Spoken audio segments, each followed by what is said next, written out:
Hi, in this tutorial I'm going to show you how to change system voice in Windows 10. It may be really a great option if you sometimes use text-to-speech function.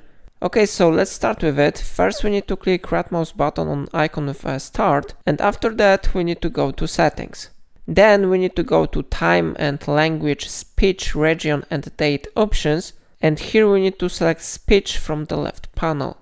Now we need to scroll down and find here something like manage voices. We need to click plus button on the left side of add voices option. Then we need to find here voice package that we want to install. For example, I will type here English and I select here English United States. Then I click add button, and after a moment English voice will be successfully installed here. So we need to wait a moment to finish this process. Okay, and package has been successfully installed.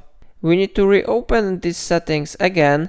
And now if you will go to option choose a voice and you will click somewhere here, you will find here installed voices. For example, I select here Microsoft Zira, and now I'm ready to use a voice. You can always preview this voice by clicking here, but I will not do it now. So it's all for today. If I helped you, remember to like this tutorial and subscribe my channel, and don't forget to check links in description.